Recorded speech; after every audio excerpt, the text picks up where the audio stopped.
Between two bridges, Jerry made it through another tax season, and Wash is always accepting new customers. Between Two Bridges, a business-to-business podcast. This episode is presented by Wash. Visit the new convenient pickup and drop-off location at 21 Brilliant Avenue in Aspinwall, or click pickupwashdeliver.com and see how easy it can be to do the wash. This episode is also brought to you by One Tom Plumber. Fast, reliable, affordable, 24/7 plumbing and drain cleaning services throughout the Pittsburgh area. Save this number, 412-307-7622.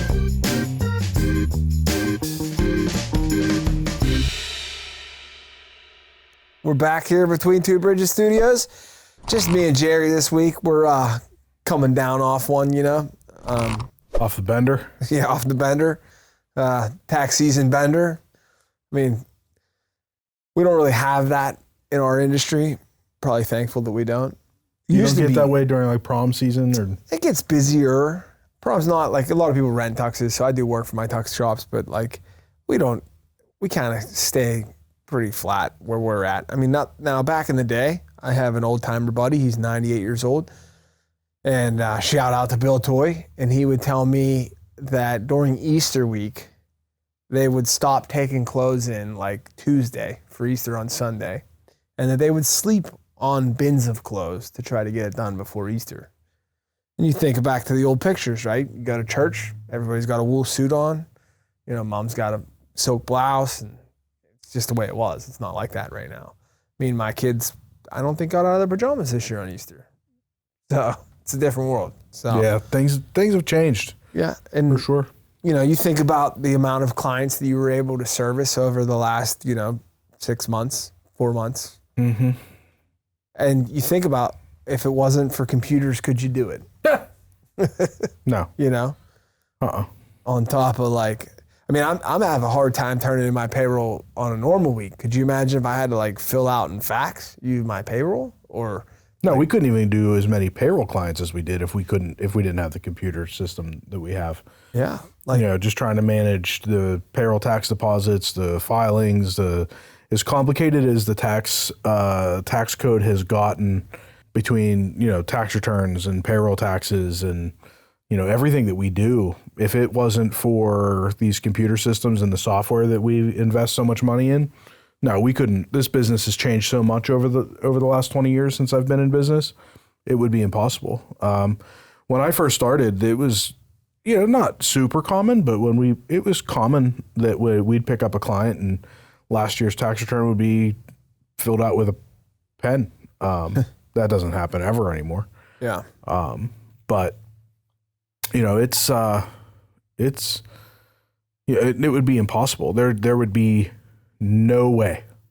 I mean, and actually, as a paid preparer, if you're a paid preparer and you do more than 10 returns a year, you have to e-file.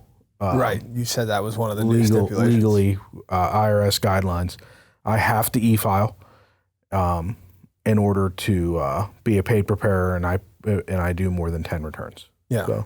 Well, I mean, and I think when you see downtowns in major metropolitan cities, even Pittsburgh, you think if they had computers like we have now, these cities wouldn't be that big. There'd be no need for them.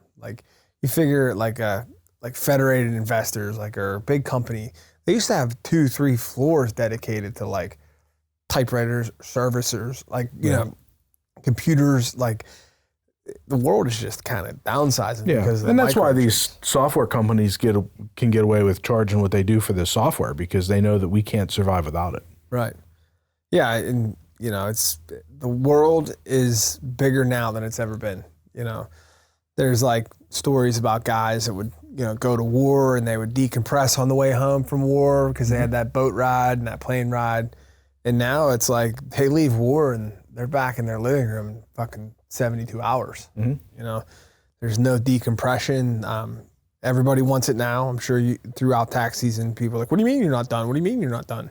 Yeah. The hardest part of tax season is that everybody in the country has to get their taxes done all at the same time, and we have 2.5 months to do it. Yeah. We've talked about it at nauseum over the last year. coming out of last tax season, I knew that we needed new systems and new processes. So I spent a lot of time coming up with those systems and those processes, and we implemented those. And for the most part, it worked really well. Good systems, good processes, kept track of things much better. We were able to turn things around much faster, much more efficiently, kept track of things much better. When clients called, we knew where things were. We were able to keep track of things better. My front desk was able to answer questions much more efficiently without having to get a preparer involved in the phone call. So we had to return less phone calls. Much better systems as far as that goes. Honestly, our biggest problem this year was just becoming overwhelmed, which is a good problem. The hard part, I mean, in full transparency is, I could use an additional staff member this time of year, but not necessarily the rest of the year. Yeah, 2.5 months to pay a 10-month salary is kind of tough. That's right. And to get, my staff is fantastic, and I have a high threshold for the kind of staff that I want. And I want my clients to have a certain level of trust for the staff members that I have here and develop a relationship and a rapport and see the same names on their tax return year after year and have that level of trust, right? And I don't know that you get that with a temp or with a seasonal person, and I don't really necessarily want to go that direction. So I don't know how to solve that problem. So I got to figure that part of it out. So, it'll be back to the drawing board. We're always looking to improve processes and trying to figure out how to fix those problems, because I don't want to stay stagnant. Obviously we talked about it before this tax season. I sent out a letter that I wasn't sitting down with individual tax clients this year. We did make that change. It was very good. It was a good change. It freed me up to be able to review and assist with my staff and focus on more complicated returns and keep up with the business and manage the processes. And it was fantastic.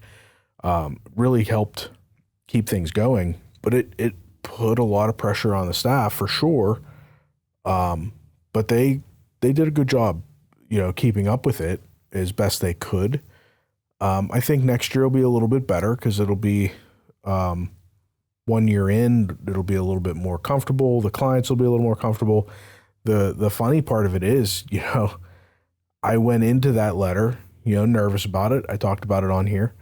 You don't know what to expect. People get that letter and they're, you don't know. Are they going to look at that letter and be like, well, if Jerry's not doing it, then I'm not going.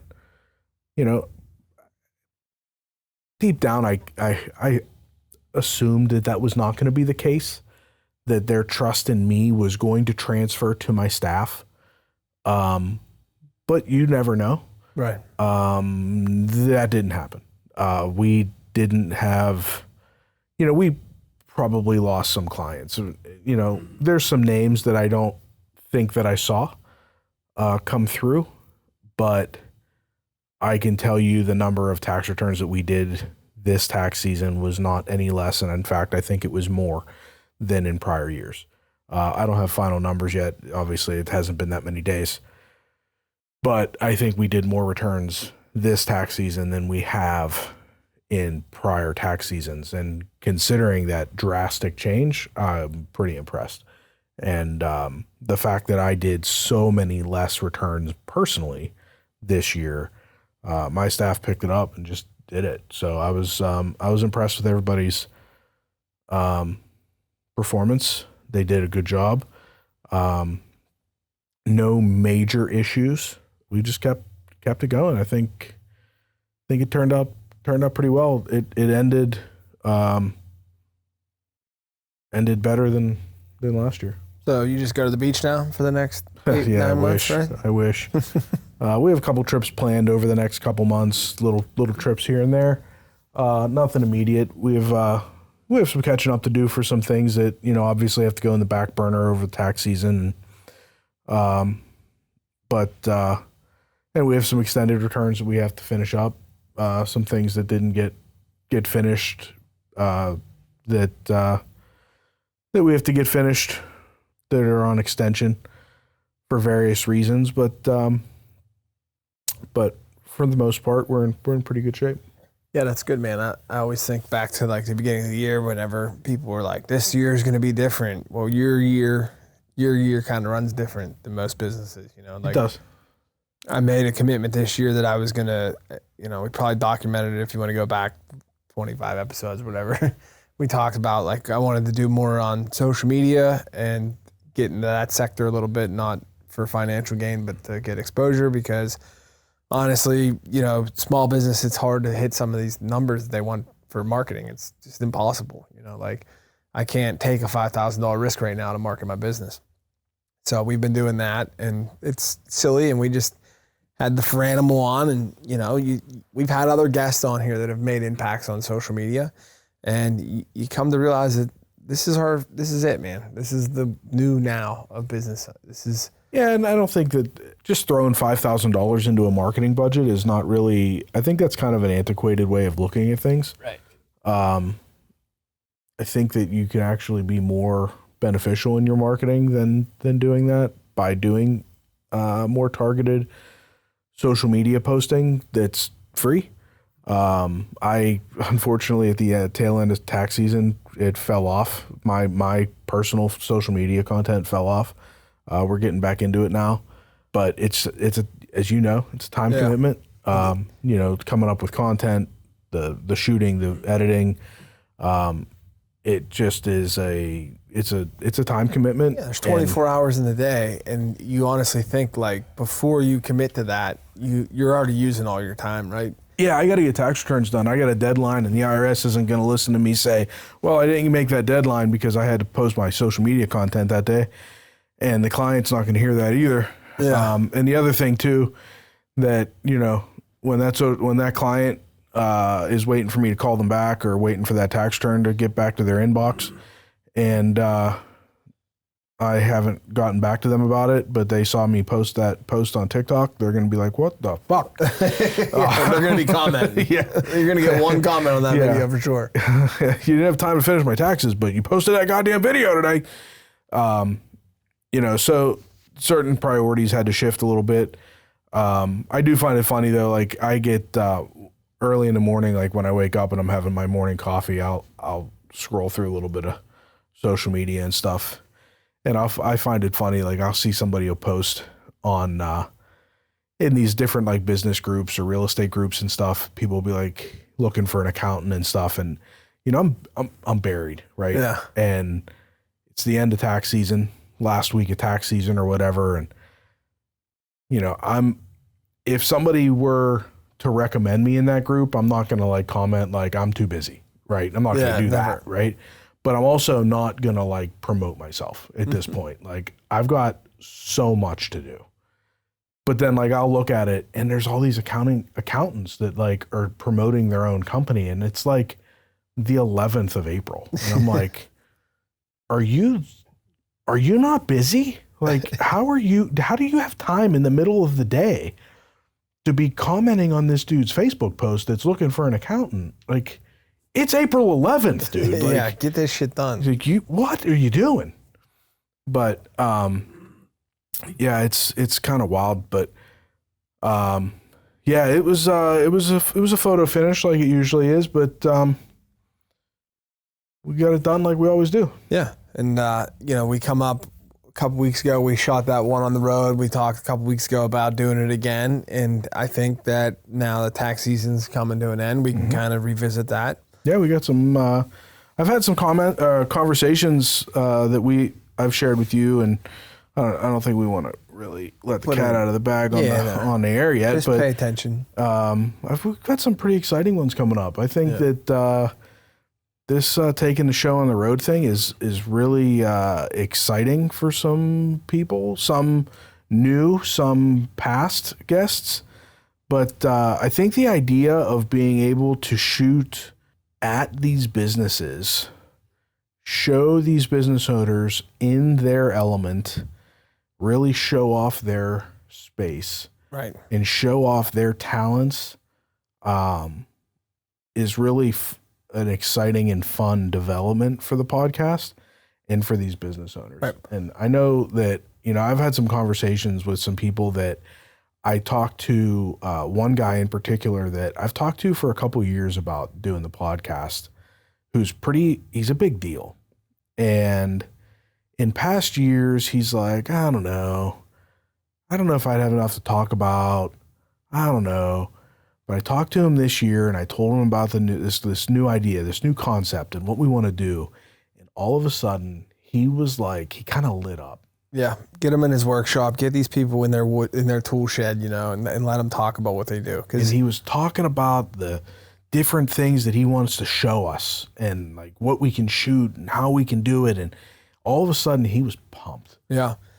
I think Francesca hit it right on the head when she said she kind of got into that sports lane because that's what she liked, Yeah. And I think that I'm coming to that realization after trying so many different things and doing different things and different businesses. You kind of come back to ground zero, right? You know what you're good at, you stay in that lane, you get better at it, and then you promote that, Yeah. I feel, and I have for the last 2 years since we moved the plant, I feel that we are doing the highest quality dry cleaning that we've ever done. It's just really hard to first of all, we're a new brand, new store in Aspinwall, new store in a new market. It's hard to let people know. You can say it until you're blue in the face, but people need to try it, And one thing that I was looking at the other day in our point of sale was all of our customers, from the original three weeks that we opened and even into that end of the year last year, they've all been back. They've all been repeat customers because they're like, wow, it's a little bit more money, but dude, my shit's right. And people that have been using Giant Eagle for years because that was their most convenient option, they didn't even realize how bad it was until they get to a quality dry cleaning. And I never, you never wanted to be the largest tax firm. That's not your goal, You don't want to do 20 million tax returns, but you want to have a good solid base, enough to do what you got to do and help. And what we do this for is to help businesses. So that new approach is going to help businesses because, if we would have had this idea, if we could have done this, we would have had a grand opening podcast at Wash, and got that exposure. So now we'll get to get the stories to you, the listeners, and then get the exposure for the businesses. And we all might learn something. Who knows? So all I know is we're going to have a fucking truck, trailer, 55 more people on staff, Rick Seaback doing audio over top. Well, I have a truck. I have a trailer. Yeah, we got trailers and trucks. We're good. Yeah, we're good with that. We got all the equipment. We just need to keep talking to people. But I've talked to a handful of people and I've heard nothing but hell yeah, let's go. Yeah. So I'm looking forward to that part of this. And I look forward to coming back into the studio and recapping it, and I'm looking forward to it. I hope our listeners and followers start jiving with us because we put the effort in for you guys, so fucking smash the like button and start following along. Yeah, because we got some good shit coming. And now a brief word from our sponsors. You've got a full plate. Kids, meetings, workouts, side hustles. There's better things to do than laundry. Introducing Wash, laundry reimagined for the modern world. Schedule your pickup in seconds via the convenient web app. Wash picks up your clothes, cleans with care, and brings them back fresh and ready to wear. But it's more than garments. From bedding and table linens to shoes, hats, purses, and more. Wash handles all your life's fabric, leaving you more time for life. Visit pickupwashdeliver.com to see how convenient it can be to do the wash. This episode is also presented by One Tom Plumber. At One Tom Plumber, in-house licensed plumbers bring rapid response and expert solutions straight to your home or business. Whether it's an emergency or routine plumbing service, they're your one call 24/7 to clear the problem and restore comfort. Trusted across Pittsburgh and surrounding communities with transparent pricing, respectful service, and true reliability. Save this number for when you need it most. 412-307-7622. That's 412-307-7622. Or visit BetweenTwoBridgesPodcast.com/support. And now, back to the show. Speaking of good shit coming, draft is coming. Yeah. So when this airs, the draft will be what, tomorrow? Tomorrow. The city will be abuzz. Yeah, there's probably a whole lot of people in town right now. Yeah, we're debating on like, what do we do as a company on Friday? Because we we go into the city, you know. Do you?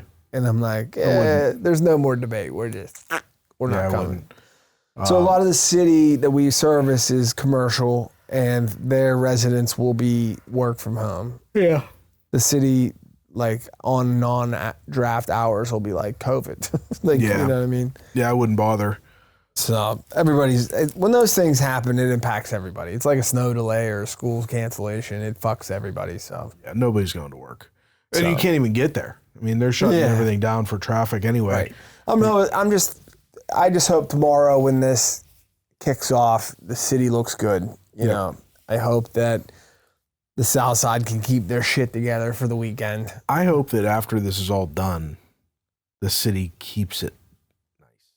Yeah, I think that has to do with the mayor. The mayor has a lot of city pride. He's a Pittsburgher through and through. Problem is to keep things nice, the fiscal budget's got to be nice, right? Yeah. So you can't just gussy her up with a lot of lender money and then when the bill comes due. Because those are the numbers that I see we talked about is cities report that their revenue's going to be X from the draft and the true number's really down. Yeah. So we'll see. You think there'll be 700,000 people in Pittsburgh? 500,000? Yeah. Didn't I read that there were way more than that in Detroit and these other cities that it was at? I don't know. We have a local that owned some bars and restaurants in Nashville, and he posted a picture from when they had it on Broadway. And dude, it was a sea of humans the whole way down Broadway. And that's a very if you've been to Nashville, it's like Carson Street. It's bigger. Yeah. It's wider. There's a lot more space there. Yeah, but it's still not like a field. It's not Gold Lot 1, Gold Lot 2. You know? So I feel like it's more confined of a space. But, I mean, we know, the Feranimal knows, Pittsburgh's a great city, dude. But if you're a 22-year-old kid and you live in LA, you're not like, man, we got to fly over to Pittsburgh for the draft. But if it was in Nashville... But then again, look at Detroit. They packed them in there, you know? So we'll see. We'll see tomorrow. So I bet you it's busy. My big thing is, you know, not only that, is that economic impact going to spill out into the suburbs? You know, we talked about that in prior episodes. Is that going to spill out? Is it only going to be, you know, the South Hills area? Is that going to spill out into the east and the north? Where are all those people going to go? Yeah. Where are they going to spend their money? Well, you see it, like, I guess the only thing we could really compare it to here would be the U.S. Open, right? And you see, like, there is an economic impact throughout the valley here. Yeah, but how many people were here for the U.S. Open? I think they said 250,000 over 4 days. So, I mean, the thing that, like, I think, the part that concerns me leading up to the day of the event is, like, there's a lot of people here working. Does that 700,000 include staff? Well, I don't know where they come up with that number. They just pick a balloon out of the sky. But you figure they've been building stages and erecting buildings and doing whatever they're doing. And I'm not hearing anybody get an early uptick. But, like, whenever we did the work for the U.S. Open, like, security was on site weeks before, and they rented out a whole hotel in Murraysville, you know, like, so there is some of that we'll get reports on eventually, but we'll see. I mean, I just think it'd be funny if it's like a little bit cold and it looks like a Pirate game on a Tuesday night when it's 50 degrees and there's like 17 people in the crowd with like 12 terrible towels. It won't happen. I don't think that's going to happen. It'd be fun. Be good for television. It won't happen. It doesn't matter if it is or it isn't. The NFL could play on a fucking airliner in the middle of the Hormuz Straits, and there'd be fucking 37,000 people there to watch it.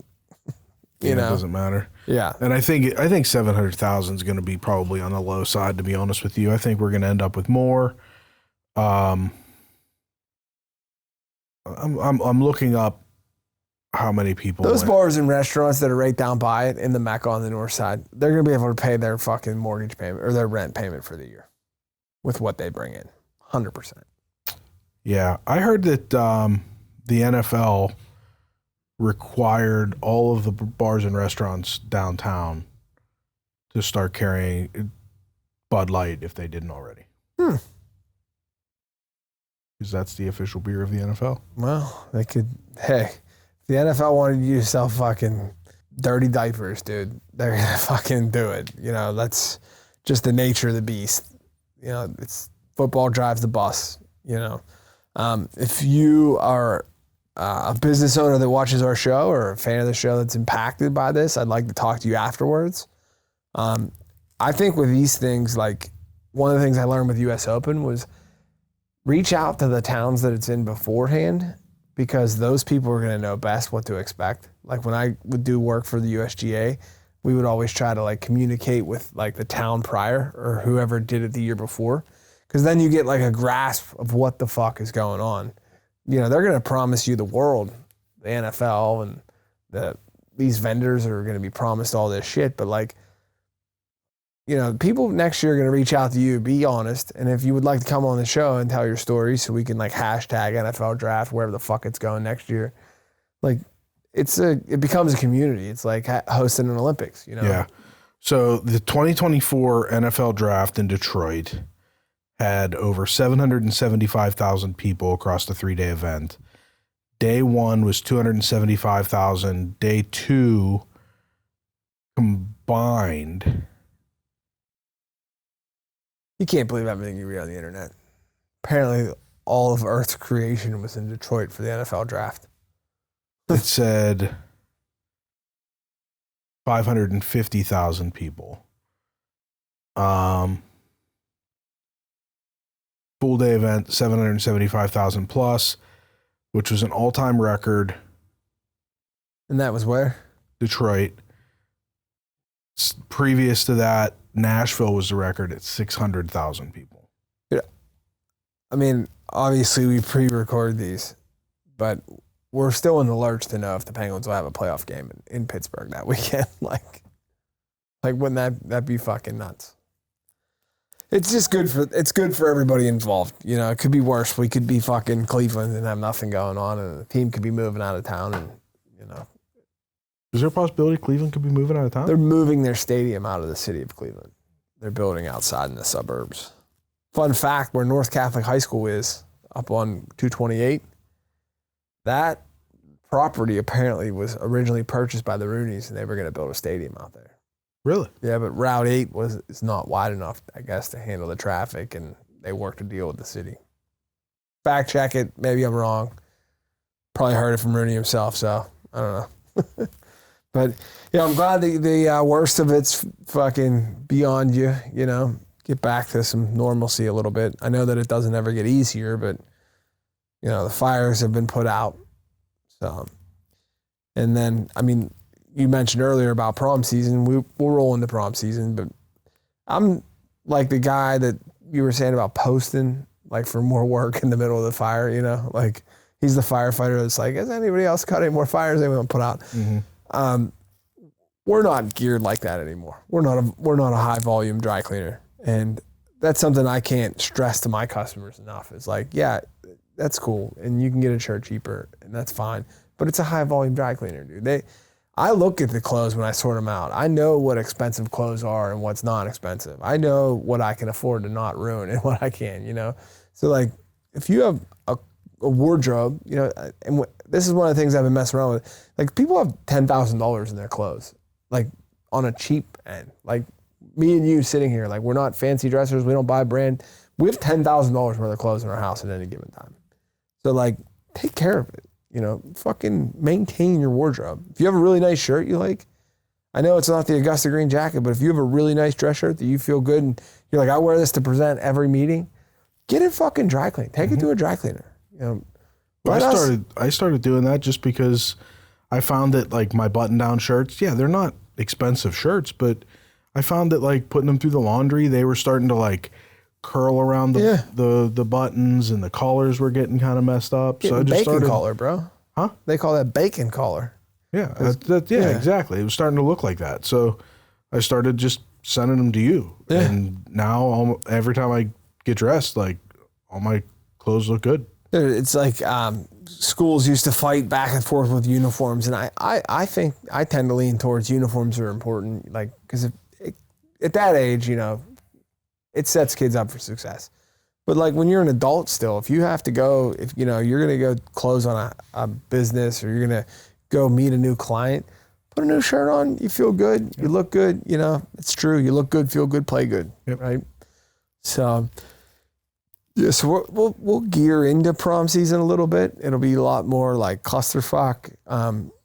We have some leniencies with our customers sometimes if there's a spot or stain. Like, but you know a 17-year-old suit when you see a 17-year-old suit.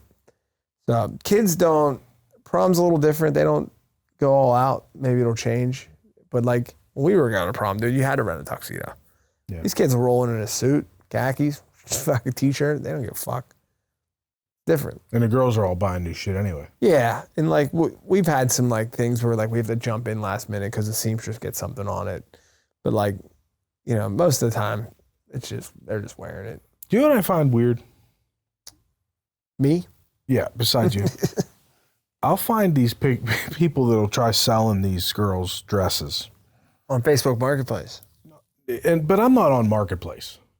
But there'll be like people I know on Facebook, or like, you know, I have a lot of people that I'm friends with on Facebook because you have all these followers and stuff on Facebook now that you put out stuff on Facebook. But on Facebook, a lot of people, I don't know the difference between friending and following, but like I have people that'll send me friend requests, so now I see all their shit, right? So I don't even know these people, but like they see my content, so they send me a friend request. So now I see all their shit on my Facebook feed. So I have no idea who these people are, but now they're selling their like 16-year-old daughter's homecoming dress from last year. Homecoming dresses are skanky as shit now, which is wild to me. But they'll post it to sell it, and they post pictures of their daughter. Yeah. From homecoming last year, and there's a whole, sell it. That's a whole creep effect. It's so, and I'm like, and they're like taking like there's. I saw this the other day, and this mom posted these pictures, and it was like a bunch of close-ups, so that you could see like the details of the dress. And I it was innocent, so you could see like the slit and like the details of the dress. But I'm like, this is wildly inappropriate pictures of this 16-year-old girl that you're posting on the internet to sell this dress, like. And I'm friends with you. I don't even fucking know you. Yeah, there's like two sides of the spectrum, I think. Some people think that like the internet is still just a small community. But you friend requested some random dude because you liked his accounting content, and he is now seeing your 16-year-old daughter's inappropriate homecoming dress. Like, yeah, it's wildly inappropriate. Yeah, it's a weird. I mean, the things that people sell on the internet are wildly inappropriate. Yeah, it's fucking. There's a. So this is your little PSA for the episode. Yeah, maybe just look where you bought it. If you have a teenage daughter and you're selling her homecoming dress, be careful of the pictures of your daughter that you post on the fucking. Find out Facebook. where you bought it and grab the model pictures and put them on there. Yeah, maybe that would be a good call. Yeah, I mean. I don't know. I love the internet and I appreciate the internet and what we do on socials for our business, but like people lose sight of it, dude. I think they think that they're like sharing it with their friends. They're friends and family, and they forgot that they just randomly send friend requests to people they don't fucking know. Yeah, and I thought that was also wild, and I don't know if you picked up on it, but Francesca said she has like 770 friends and followers on Facebook. Yeah. And she's hitting 12,000 on Instagram. Yeah. And she was like, I just do it for the boomers. And I'm like, wow, that's like so much to think about. Like, so I cross post all my content from the cleaners onto Facebook because my clientele is generally an older clientele, you know, and I post on Instagram because I want to make sure that the younger clientele coming up around, it's a fucking clusterfuck. Every platform is a different customer. Yeah. Can we, one unified social media, can we get there? Nope. Can we just start our own? Every one of them is a different customer. Yeah. And a different purpose. And that's why our podcast is available on all major platforms. That's right. So, yeah, I'm glad you got through it, and I'm looking forward to checking out the city over the next couple of days. Yep. I still wait. I still wait for the call from Roger Goodell. He's running out of time now. Yeah, I guess he's not going to be a guest. Yeah, it's a shame. I mean, the invitation was there. Yeah, we could have gone on the road. We could have gone down. We got one day. I mean, after this airs, there'll be one business day. Maybe we'll get that call. Yeah, we'll be now the number 2 pick in the NFL draft. So, yeah, I mean, so like we say at the end of every episode, follow us, you know, pay attention to what we're doing. We're making moves and making decisions to change the way this show looks. And we're not doing it for us. I mean, we don't want to go to these places. Yes, we do. We don't want to go out on a weeknight, you know? We don't. We want to be at home with our wives and our kids. Are our wives listening to this episode? No, dude, I guarantee you, Sarah turns on. If it's me and you only, it's off. Off. It's done. Unless Nate cuts it into a reel and posts it on Bumblebee or something. She ain't going to see this shit. She turned us off. Yeah, 128 episodes ago. Yeah. But, yeah, so, I mean, I'm looking forward to it, you know? So, but sounds good. Yeah, Until next week. Yeah, for now, let's get home to the families. Love you, bud. Love you, bud. Thank you for listening to Between Two Bridges, a business-to-business podcast. Find and follow us on your preferred podcast streaming platform. Join us socially on Facebook, Instagram, TikTok, and X. Visit our website for links to all the businesses we've showcased, additional content, and merch. If you or someone you know would like to be on the show, email us at info@betweentwobridgespodcast.com. Till next time, make it till you rake it. So I have to act like it's not tax season now? Yeah, you guys. We can act like fucking killed it towards the end of tax season. We did it! Yeah.